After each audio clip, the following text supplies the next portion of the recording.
The view from the 42nd floor of the Sterling Tower wasn't just a view, it was a statement, it was a declaration of conquest. From here, the city of Seattle looked like a circuit board, humming with energy, rain-slicked and gray, waiting to be organized. I stood by the floor-to-ceiling glass, my forehead almost touching the cold pane. The condensation fogged slightly with my breath. It was 5:15 a.m. This was my time, the quiet time. Before the phone started ringing, before the assistants arrived with their frantic energy, before Julian walked in, I adjusted the cuff of my silk blouse, smoothing a wrinkle that didn't exist.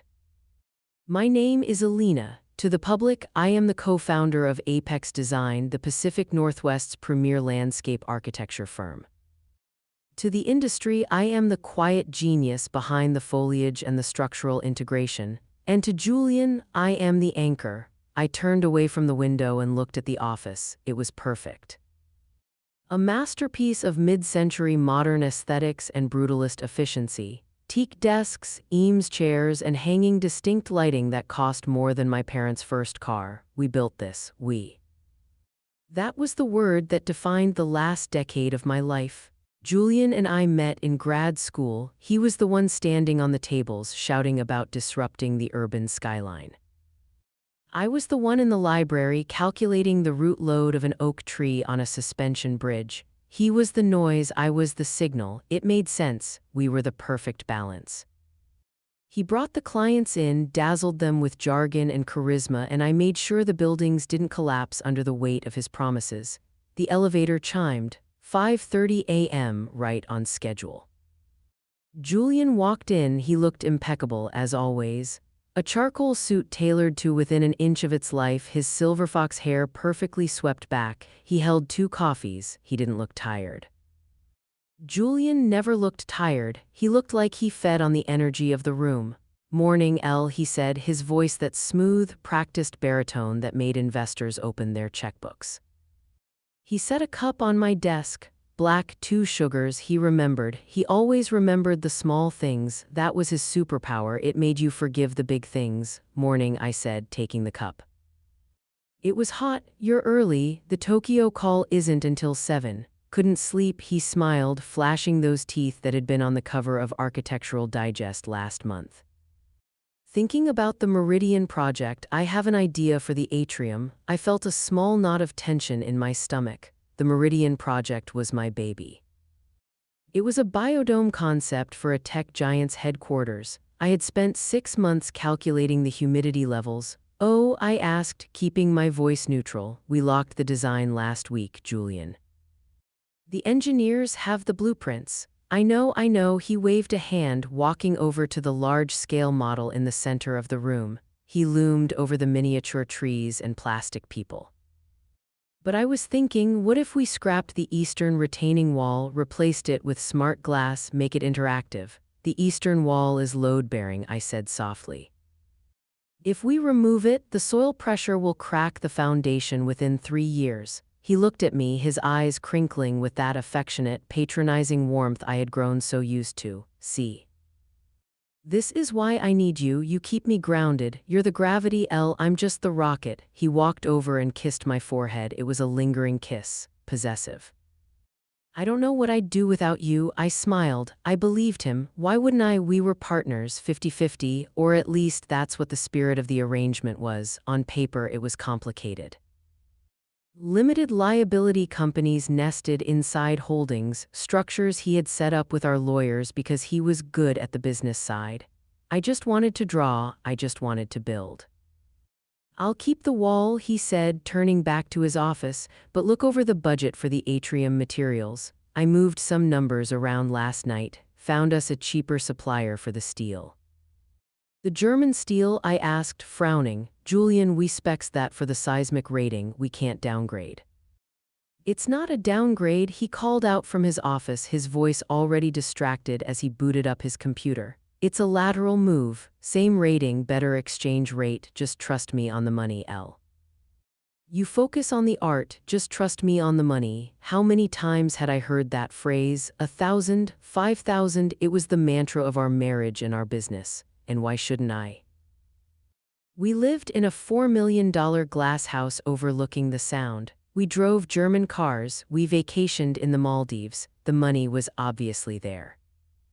I sat down at my desk and opened the Meridian file. I zoomed in on the atrium. It was beautiful, a living, breathing lung for the city. I felt a surge of pride. This was my legacy. But as I looked at the digital rendering, a small notification popped up in the corner of my screen. A server error. File sync issue, distinct version conflict 004. I frowned. We used a cloud-based server. Sync issues were rare. I clicked the error log. It showed that the file had been accessed and modified at 3:00 a.m. Julian said he couldn't sleep. He said he was thinking about the project. I opened the modification history. There were no changes to the geometry, no walls moved, no glass added. The only changes were to the metadata. The attribution tags. In the industry, every digital object in a blueprint has an author tag. It helps track who designed what.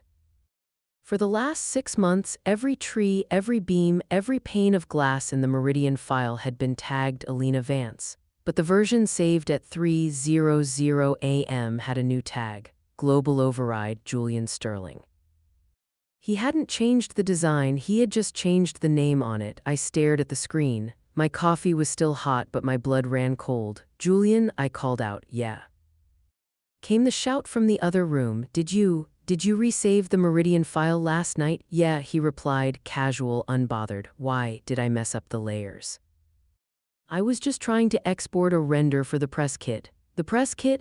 Yeah, Forbes wants an exclusive. I sent them the preliminary shots this morning. I sat back in my chair, the press kit.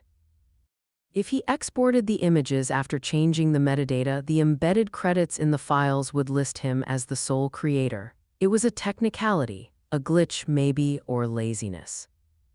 He probably just hit select all and applied his user profile to clear some error. That's what I told myself. He's not stealing my work, he is the firm, we are the firm. Does it matter whose name is in the metadata of a JPEG sent to a magazine? Yes, a small voice in my head whispered, it matters, but I pushed the voice down. I was tired, I was stressed. We had a deadline. Julian loved me. He bought me that vintage drafting table I loved. He surprised me with tickets to the opera. He wasn't a thief, he was just sloppy with the software. Everything okay? Julian appeared in my doorway looking concerned. You have that little line between your eyebrows, the worry line.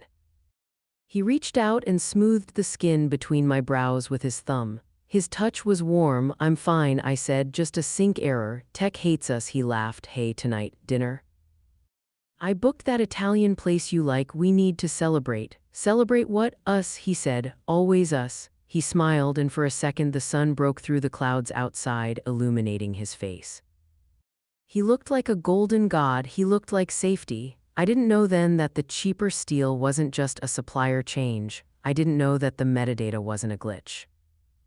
I didn't know that my husband, my partner, the man I shared a bed with, had been planning my obsolescence for 2 years. I took a sip of my coffee. It was too sweet. Okay, I said, dinner sounds good. The phone on my desk rang. The day had begun, and the illusion was still intact. Mostly, the Italian restaurant was dimly lit, smelling of truffle oil and old money. It was the kind of place where the waiters knew your name but pretended they didn't see anything. Julian poured the wine, a Barolo, expensive, heavy. To the Meridian he toasted, raising his glass.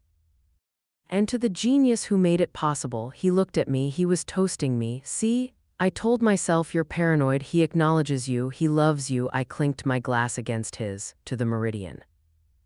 I have some news, he said, setting the glass down. He looked excited, like a kid who found a hidden present. I had a lunch meeting today with the board of the Titan Group.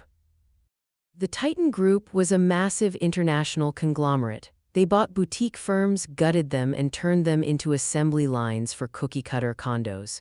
We had always joked about them.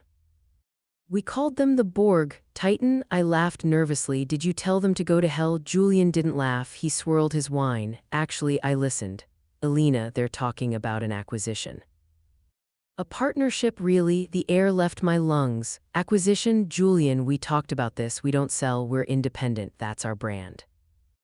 I know, he said soothingly, reaching across the table to take my hand. His palm was dry, confident, but listen to the numbers. They're talking about a valuation that, well, it would set us up for life. Not just comfortable generational wealth. We have money, I said, pulling my hand away slightly. We have cash flow, he corrected. There's a difference.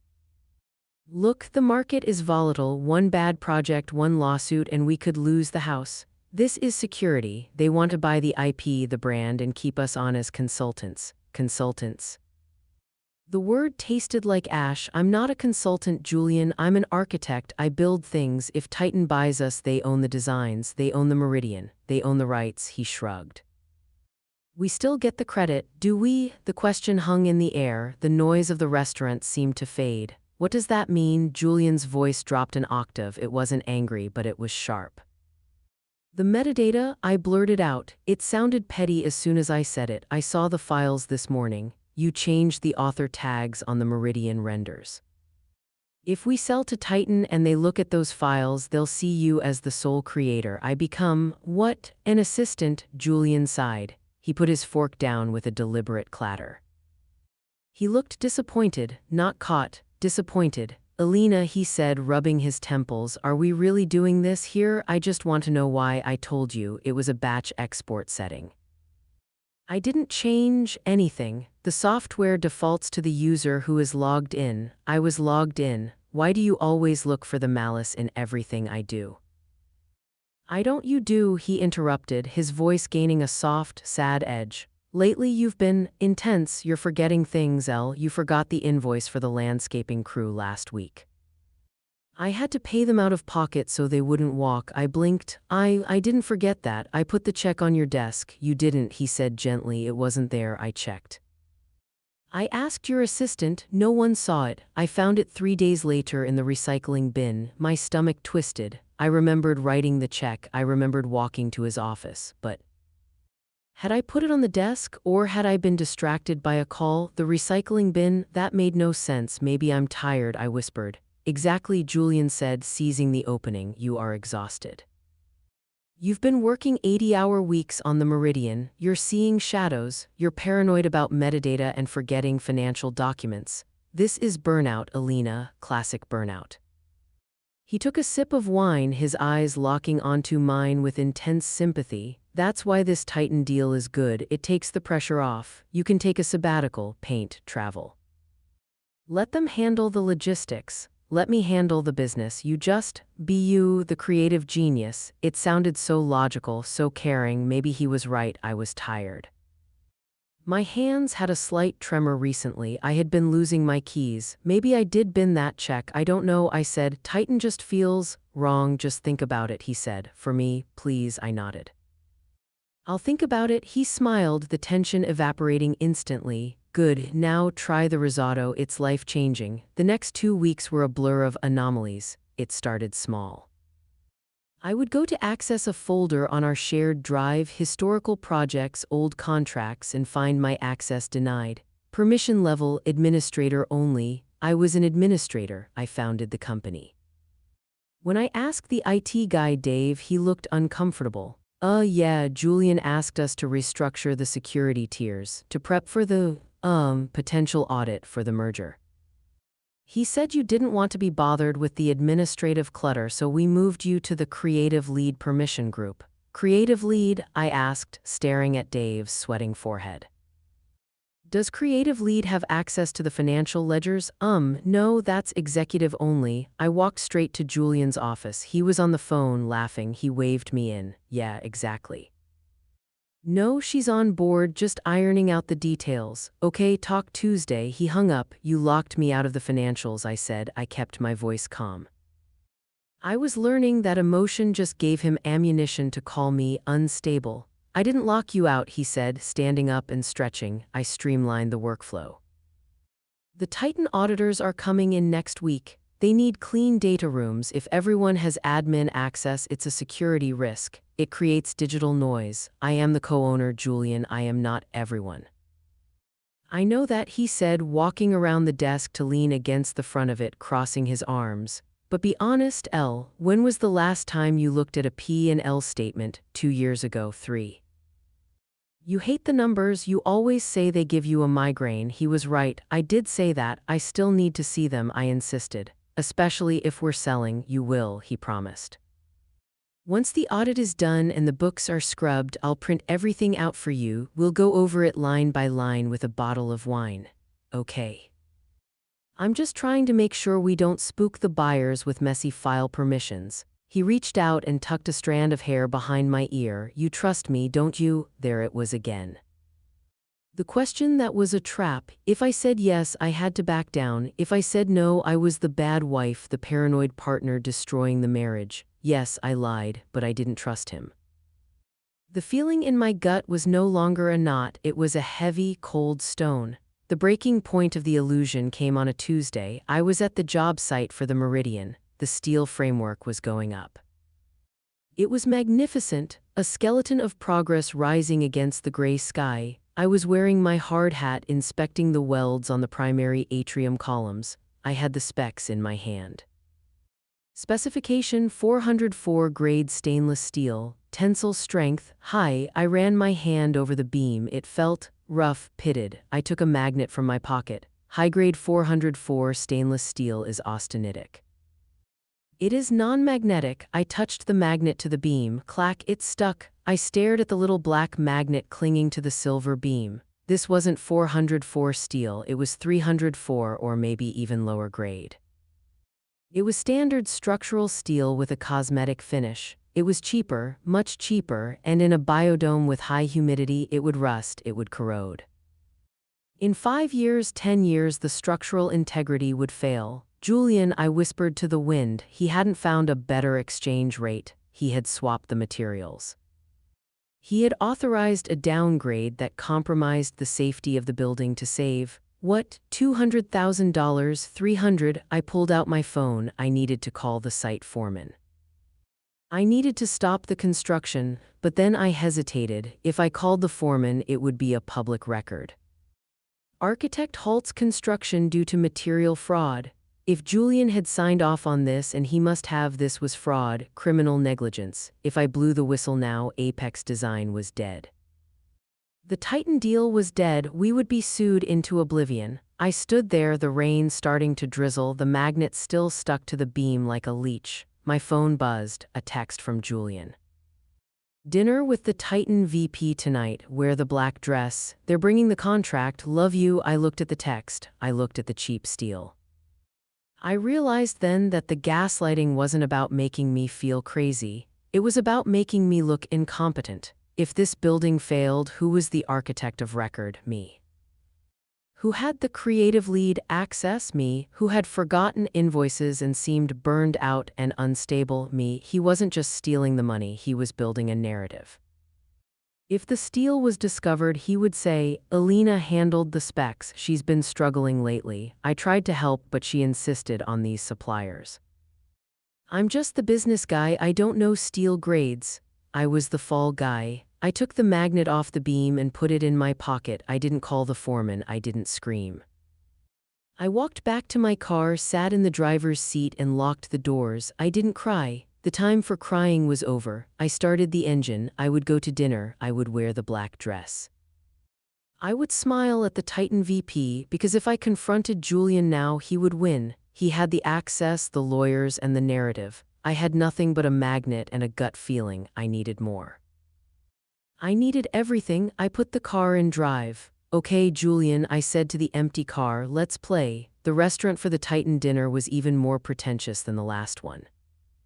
It was on the roof of a hotel, surrounded by glass, looking down on the city I had helped build.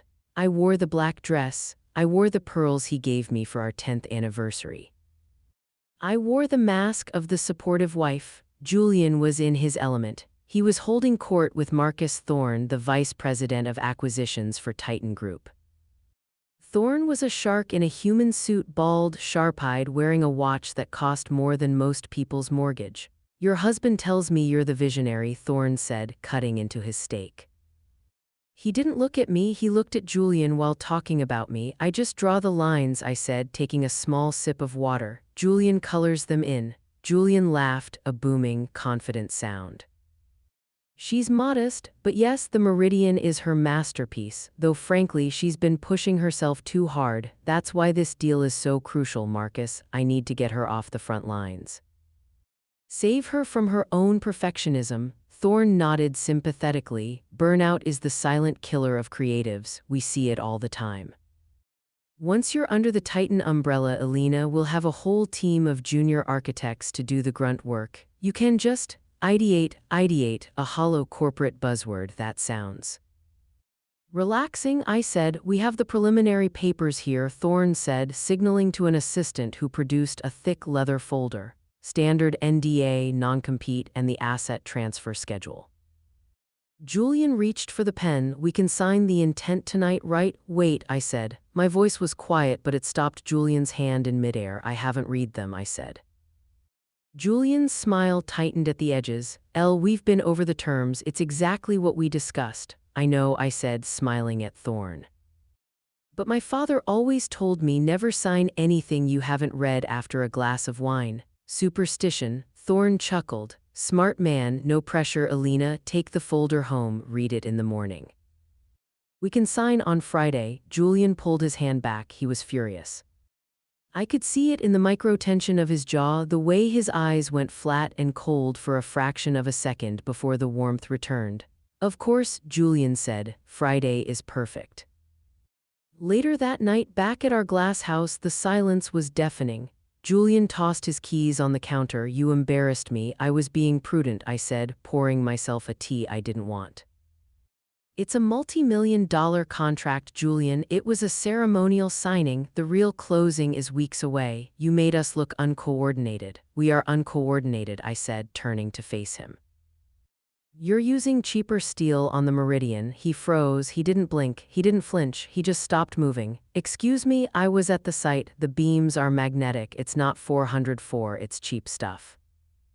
You swapped it. He let out a long, slow breath. He walked over to the fridge and got a water bottle. He took his time unscrewing the cap. I didn't swap it, he said calmly. The supplier had a shortage. We had to make a substitution to keep the schedule. It's perfectly safe. The engineers signed off on it. Which engineers? The ones you hired last month after firing our usual firm. Elena, he said, his voice taking on that pitying tone again, you are obsessing over details you don't understand. The structural load is fine.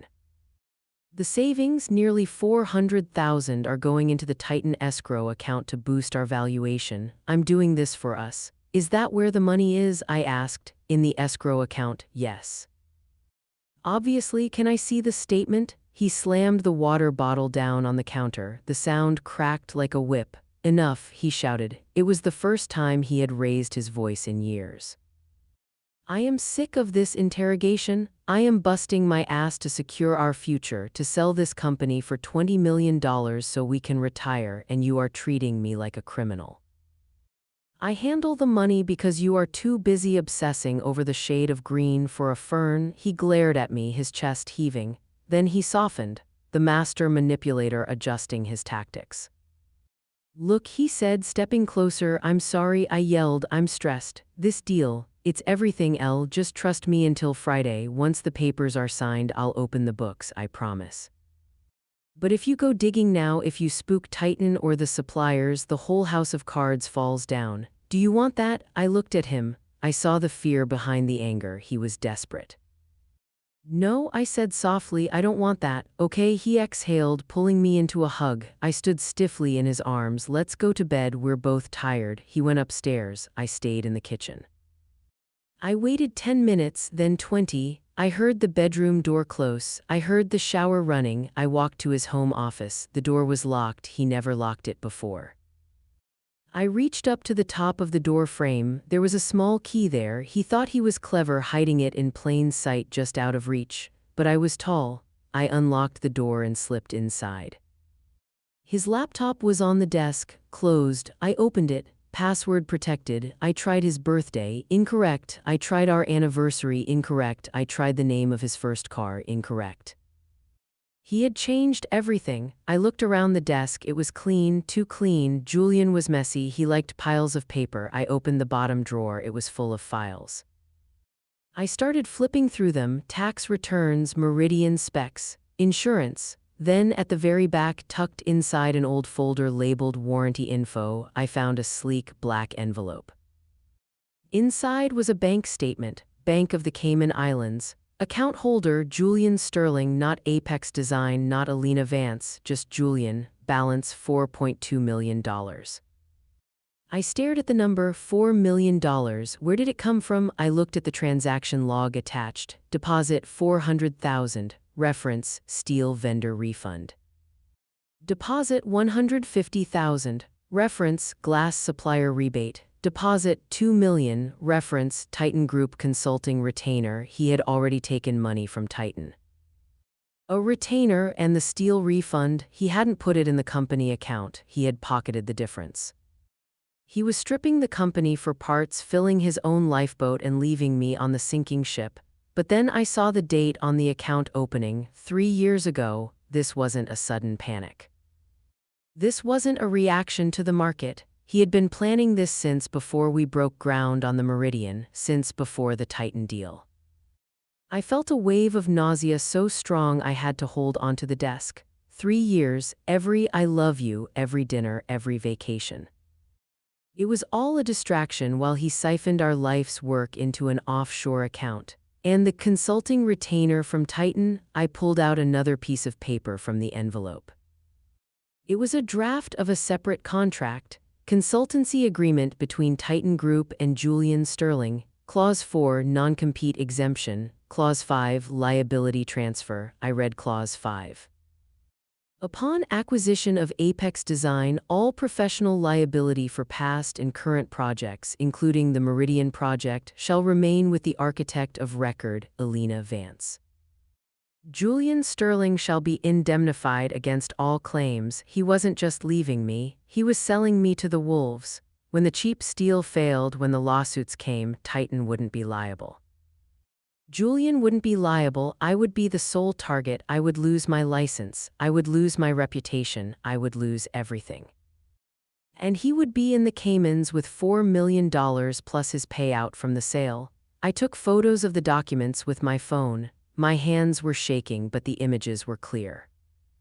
I put the papers back exactly as I found them. I locked the drawer, I locked the door and put the key back on the frame. I went upstairs. Julian was asleep. He was breathing deeply, his arm thrown over his eyes. I stood by the side of the bed. I looked at his face, the face I had kissed 1,000 times. I felt a strange sensation. The fear was gone. The sadness was gone. In their place was a cold, crystalline clarity. It was the same feeling I got when I solved a complex structural problem, when the math finally balanced. He thought I was the emotional one, the fragile artist, the one who needed protecting. He forgot that I was an architect. I understood foundations, I understood load paths. I understood that if you remove the right support, the whole structure collapses. He wanted to sell Apex Design, fine. He wanted to be the business genius, fine. I slipped into bed beside him. I lay on my back, staring at the ceiling. I wouldn't confront him, not yet. Confrontation is messy. Confrontation gives the enemy a chance to defend themselves. I wasn't going to fight him. I was going to redesign his reality. I closed my eyes, and for the first time in weeks I slept soundly. Wednesday morning broke with the color of bruised slate. The rain hammered against the floor-to-ceiling windows of our bedroom, a relentless, rhythmic drumming that usually soothed me. Today, it sounded like a countdown. I woke up 10 minutes before the alarm. I watched Julian sleep. He looked peaceful, innocent even. It was terrifying how effectively the human face can lie. The man breathing softly beside me wasn't my husband. He was a parasite who had spent 3 years calculating the precise caloric value of my life so he could consume it and move on. I got out of bed. I didn't tremble, I didn't cry. I felt a cold, mechanical precision taking over my limbs. I went to the closet. I chose a soft, beige cardigan, oversized, unstructured. It was the uniform of the defeated. If he wanted a burnt-out wife, I would give him a masterpiece of exhaustion. I went downstairs and started the coffee. When he walked into the kitchen 20 minutes later, I was staring blankly at the steam rising from the mug, my shoulders slumped. "Morning, babe," he said, breezing in with that infuriating vitality. He kissed my cheek. "You look tired. Did you sleep?" "Not really," I mumbled, avoiding his eyes. "Anxiety. About the signing." "SHH," he soothed, rubbing my back. "It's going to be fine. I'm handling everything. You just need to show up on Friday, look pretty, and sign the dotted line. Then we're free." "Free," I echoed. "Right." He grabbed his travel mug. "I have a breakfast meeting with the bank, just final compliance stuff. I'll see you at the office around noon." "Okay," I said. As soon as the front door clicked shut, I moved. The slump in my shoulders vanished. The fog in my eyes cleared. I had approximately 4 hours before he would be at the office. I needed access, and I needed it without leaving a digital footprint on his devices. I drove to the office. It was 7:30. The staff wouldn't arrive until 9, except for one person. Dave, the IT administrator. He liked to come in early to game on the high-speed fiber connection. I swiped my keycard. The beep was loud in the empty lobby. I took the elevator up, rehearsing my lines. Dave was there, headset on, clicking furiously at a glowing screen. He jumped when I tapped him on the shoulder. "Jesus, Ms. Vance, you scared me." "Sorry, Dave," I said, offering a weak, apologetic smile. I'm having a panic attack about this Titan audit." Dave took off his headset. He looked uncomfortable. Men like Dave didn't know how to handle emotional women. That was my advantage. It's going to be fine. The data is clean." I know, I said, wringing my hands. "But Julian. He's so stressed. He mentioned last night that there might be some legacy files on the archive server that aren't tagged correctly. He was furious. I wanted to fix them before he gets in." As a surprise to help, Dave said, "Well, I can help you look." "No," I said a little too quickly. I lowered my voice. "I don't want him to know I was here. He thinks I'm at yoga. He wants me to rest. If he knows I'm working, he'll be disappointed. Can you just log me in with full admin rights just for an hour?" Dave hesitated. "Julian was pretty specific about the security tiers, Ms. Vance," he said. I let tears well up in my eyes. I had practiced this in the rearview mirror. "Dave, please, I just want to be useful. I feel like I'm losing my mind sitting at home. Please don't make me call him and admit I failed again." Dave crumbled. The tears were the nuclear option. Okay, don't cry. "Look, I'll log you in on the terminal in the server room. It's off the main network log. Just be quick." "Thank you, Dave. You're a lifesaver," he typed in his master password. I memorized the keystrokes. Titanium_77! Simple, sloppy. I sat down at the terminal. "I'll handle it from here." He left to go back to his game. I didn't look for legacy files. I went straight to the email archiver. Julian thought he was smart deleting his emails, but corporate servers have a retention policy. Nothing is ever truly deleted until the backup tapes are overwritten. That takes 30 days. I searched for Cayman, 0 results. Smart. I searched for steel, 5,000 results. Too many. I searched for the email domain of the cheap steel supplier, Ironclad Imports. Bingo, there was a thread from 3 months ago from Julian Sterling to Rick at Ironclad. Subject, invoice adjustment. "Rick, keep the invoice at the 404 grade price. Send the rebate to the secondary account we discussed. Do not list the discount on the official bill of lading." Elena inspects the paperwork, not the beams. Elena inspects the paperwork. He knew I trusted the documentation. He weaponized my attention to detail against me by falsifying the details. I forwarded the email thread to a generic Gmail account I had created 5 minutes ago. Next, I went to the file directory for the Titan presentation. The presentation was a slick PDF called Apex Titan Final Deck. I opened it. It was full of lies, revenue projections based on projects we hadn't won.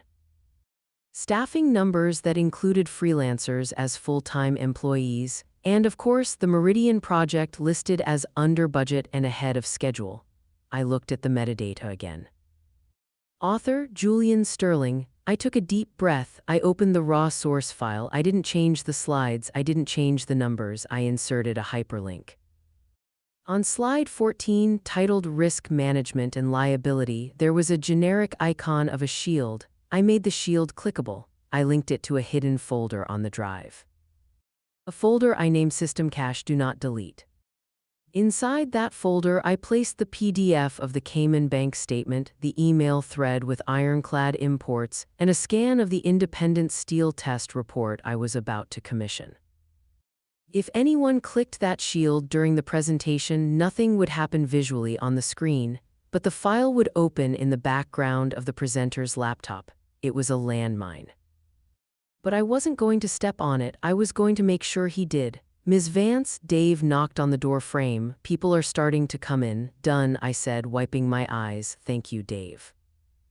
I walked out of the office. I felt lighter. I had the gun. Now I just needed the bullets. I drove to the construction site. The rain had stopped, leaving the world wet and glistening. The site was buzzing. Sparks flew from welders. Cranes swung overhead. I found the foreman, Miller. He was a good man, honest. Ms. Vance, good to see you. We're prepping the atrium headers. Miller, I said, keeping my voice professional, I need a favor. A weird one, name it. I need a core sample from one of the primary columns, and I need it sent to an independent lab, not our usual guys. A third party, Miller frowned. He tipped his hard hat back. You suspecting bad batch? I suspect a mix-up. I lied. Paperwork inconsistency. I just need to be 100% sure before the Titan audit on Friday. If I'm wrong, I pay for the test. If I'm right, we have a problem. Miller looked at me. He looked at the steel. He had been in the business 30 years. He knew the difference between a paperwork check and a gut feeling. I'll get the saw, he said grimly. I waited in the car while he cut a small puck of metal from the column. He handed it to me in a plastic bag. It was heavy. Cold. I'll run it over to chemically analysis across town, I said. Keep this between us, Miller. I don't want to panic the crew. Understood, boss. I drove to the lab. I paid for the rush fee. I need the results by Friday morning, 8 a.m., hard copy and digital. It'll cost you double, the tech said. Triple it, I said, handing over my personal credit card. Just get it done. Thursday was a blur of acting. I spent the day packing for our celebration weekend. Julian had booked a cabin in Aspen. We'll ski, he had said. Drink champagne, forget about work. I packed his bag. I folded his cashmere sweaters. As I reached into the back of his sock drawer to check for more hidden items, my hand brushed against something hard. A passport. I pulled it out. It wasn't his U.S. passport. It was a passport from St. Kitts and Nevis, citizenship by investment. It cost about $150,000. It bought you visa-free travel to over 150 countries and, more importantly, a very difficult extradition process. The issue date was last month. He wasn't planning to retire with me. He was planning to disappear. The realization didn't hurt anymore. It just confirmed the architecture of his plan. The Titan deal wasn't a sale, it was a getaway car. He would sell the company, get the cash, transfer the liability to me, and then vanish to St. Kitts while I dealt with the lawsuits and the prison time for criminal negligence. He was going to leave me to rot. I put the passport back. I needed one more thing. The liability transfer clause in the Titan contract. He had locked the final contract in his safe. But Julian was arrogant. He used the same PIN for everything, 10/24/15, the date we opened the firm.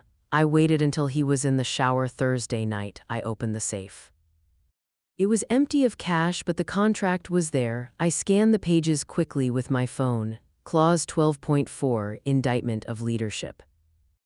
In the event of pre-existing criminal fraud discovered post-closing, the signatory determined to be the primary operator shall assume all legal responsibility, indemnifying the purchaser.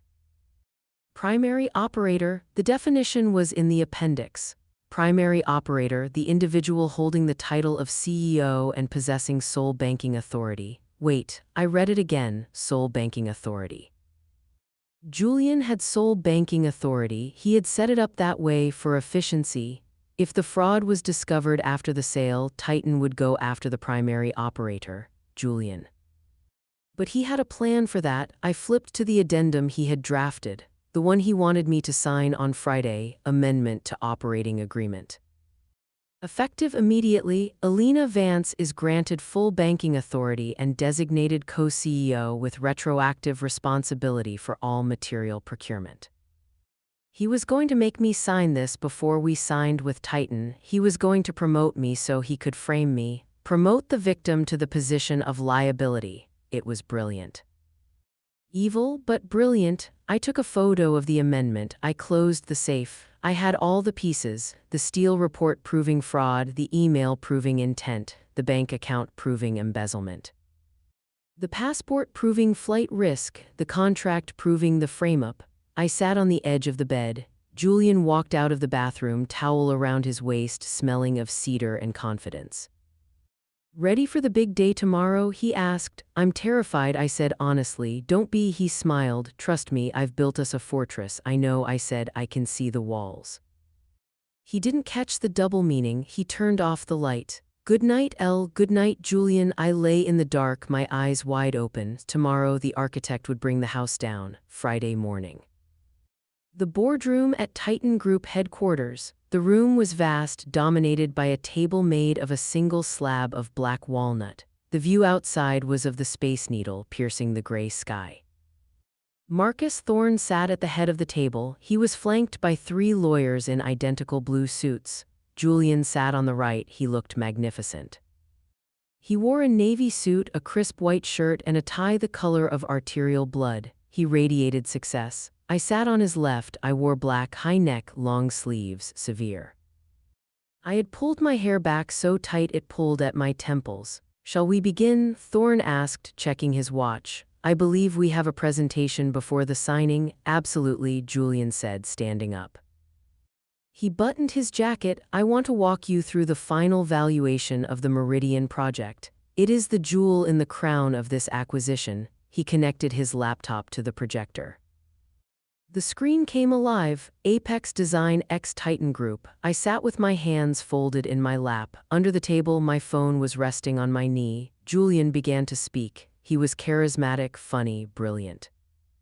He wove a narrative of innovation and profit. Thorne looked impressed. The lawyers were taking notes. I waited, and finally Julian said, clicking to slide 14, risk management.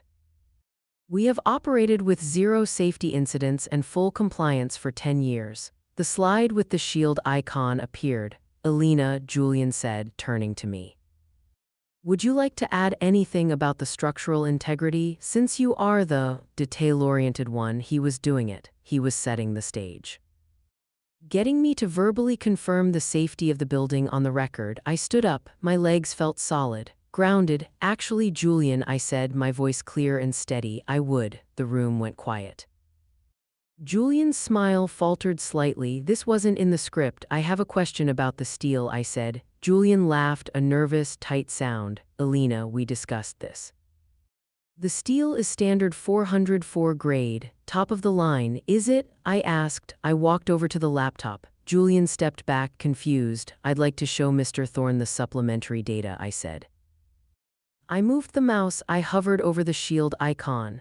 "Elena, what are you doing?" Julian hissed. "Sit down. I'm just doing my due diligence," I said. I clicked the shield. The presentation didn't change. But on the laptop screen, facing Julian and me, 3 windows popped up. The Bank of the Cayman Islands statement, the email to Ironclad Imports, the St. Kitts passport scan. Julian froze. He stared at the laptop screen, his face drained of color so fast it looked like the blood had been sucked out of him. He looked at me, his eyes were wide, terrified voids. "What is this?" he whispered. "I think you know," I whispered back. Then I turned to the big screen. "Mr. Thorne," I said, addressing the room. "Before we sign, I feel it is my ethical duty to disclose a material variance in the Meridian project." Julian lunged for the laptop. "No," he slammed the lid shut. The room erupted. Thorne stood up. "What the hell is going on?" "Technical difficulty," Julian stammered, sweat instantly beading on his forehead. "My wife is. She's not feeling well. We need a recess." "I feel fine, Julian," I said calmly. I reached into my bag and pulled out a thick document, the independent lab report. I slid it across the black walnut table toward Thorne. "This is a metallurgical analysis of the primary load-bearing columns of the Meridian," I said. dated this morning. The steel is not 404 grade, it is decorative 304 grade.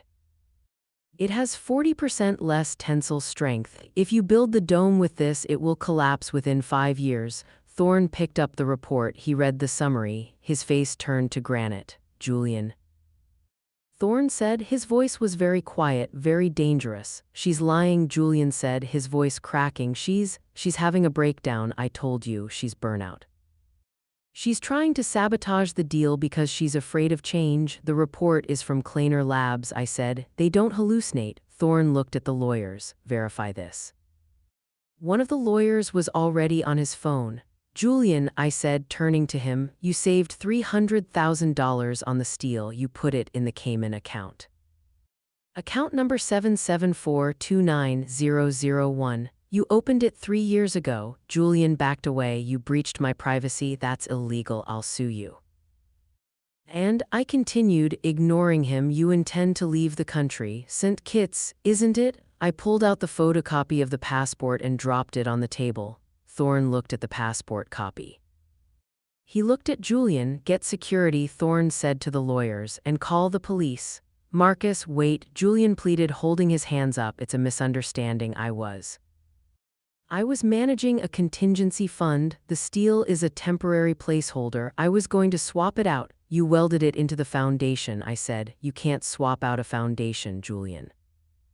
You taught me that? Julian turned on me. The mask was fully off now. His face was twisted into a snarl of pure hatred. You bitch, he spat. You ungrateful, miserable bitch. I built you. You were nothing but a drafting monkey until I found you. I made you a star. No, I said, standing tall. You made me a scapegoat. There's a difference. I reached into my bag one last time. I pulled out the amendment he wanted me to sign, the one that would have made me liable. You wanted me to sign this today, I said, to take the fall. I ripped the paper in half. The sound was loud in the silent room. I ripped it again, and again. I resign, I said. I looked at Thorne. Apex Design is compromised. The asset is toxic, but I am not. If you want the Meridian built correctly, you can hire me as an independent contractor. My rates just went up. Thorne looked at me, a slow, appreciative nod. We'll talk, he said. 2 security guards entered the room. Mr. Sterling, the lead guard, said, please come with us. Julian looked at the guards. He looked at the window. For a second, I thought he might run. He might try to smash the glass and jump, but Julian was a coward. He only destroyed things that couldn't fight back. He slumped. The golden god turned into a gray, small man. As they let him out, he looked back at me. I loved you, he said, a final, desperate gaslight. No, Julian, I said softly, you loved the reflection of yourself in my eyes, and I just blinked. The doors closed. The room was silent. I sat back down. My hands were shaking now, just a little. I took a sip of water. It was the best water I had ever tasted. The fallout was swift. And it was public. The arrest of Julian Sterling was the headline in the Seattle Times for 3 days. The architect of fraud, the glass house shatters. They found the money. The Cayman account was frozen. The evidence I provided was irrefutable. Because he had signed the checks, because he was the sole banking authority, a structure he created to control me, he was solely liable. The primary operator clause he had written into the Titan contract to protect himself from me actually protected me from him. Irony, I discovered, is the strongest structural force in the universe. I didn't lose everything, but I lost a lot. Apex Design was dissolved. The brand was toxic. We liquidated the assets to pay back the clients and the fines. The fancy office with the teak desks sold. The mid-century chairs auctioned. I lost the house. It was leveraged against the business. I watched strangers walk through my living room, judging the drapes, unaware that the walls had absorbed years of lies. But I kept the Meridian. Thorne was true to his word. Titan took over the project directly, but they hired me as the lead architect. Independent, no partners, no we. I had to supervise the removal of the bad steel. It took 3 months and cost $2 million. I watched the cutters slice through the beams Julian had bought. It looked like surgery, cutting out the cancer so the body could survive. 6 months later, I stood on the 42nd floor of the Meridian. The biodome was finished. The glass was real, the steel was real, the trees were real. It was 5:15 a.m., my time. The city of Seattle lay spread out below me, waking up. The rain had stopped and the sun was painting the sound in strokes of pink and gold. I held a cup of coffee, black, no sugar. I had stopped taking sugar. I realized I never actually liked it. Julian just always put it in for me. My phone buzzed. It was a notification from the Department of Corrections. Inmate status update: Julian Sterling, sentencing hearing scheduled. He was looking at 10 to 15 years, fraud, embezzlement, endangerment. I swiped the notification away. I didn't feel joy. I didn't feel triumph. Revenge isn't sweet. That's a lie people tell you in movies. Revenge is just work. It's a demolition job. It's dusty and it's loud, and it leaves you with a lot of rubble to clear away. But looking at the clean lines of the atrium, at the light filtering through the high-grade, honest glass, I felt something else. I felt distinct. I wasn't an illusion anymore. I wasn't a silent partner. I wasn't a support beam for someone else's ego. I was the architect. I took a sip of coffee. I walked over to the glass. I pressed my hand against it. It held. Ready, Ms. Vance? I turned. A young intern was standing there. He looked nervous. He was holding a set of blueprints. "The landscape team is here," he said. "They need your approval on the fern placement." I smiled. A real smile. "I'm coming," I said. I walked away from the window, leaving the view behind. I didn't need to look down at the world anymore. I had work to do.